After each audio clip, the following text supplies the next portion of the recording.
Assalamu alaikum warahmatullahi wabarakatuh. Hii ni Takwa Media kutoka Makambako.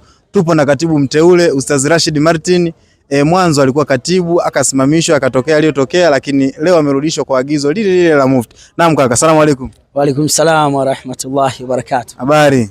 Salama kabisa. Naona furaha ni ya kutosha. Sana. Ni kwa hili lililotokea au kuna jingine? Ukichanganya na raha za mwezi mtukufu wa Ramadhani, basi yote kwa pamoja yanaleta raha. Umelipokea jambo hili kwa namna gani kwa upande wako?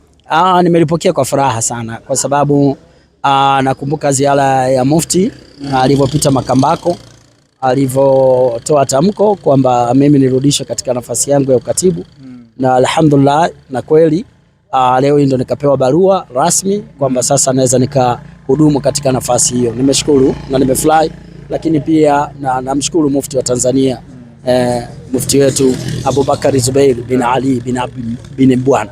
Naam. Mwenyezi Mungu atuhifadhie. Amina, amina. Tunashukuru sana, naamini tutaendelea kuonana na kufahamu ni mchapakazi, ni msomi.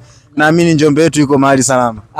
Iko salama. Sasa hivi tunaanza kuhangaika na masuala ya maendeleo, ikiwa ni pamoja na kuhakikisha Daru Maarifa inakamilika, alafu baada hapo tuingie katika ujenzi wa shule ya primary na nasari kwa pamoja. Mashaallah. Tunashukuru sana. Mpaka wakati mwingine kaka. Tuko pamoja.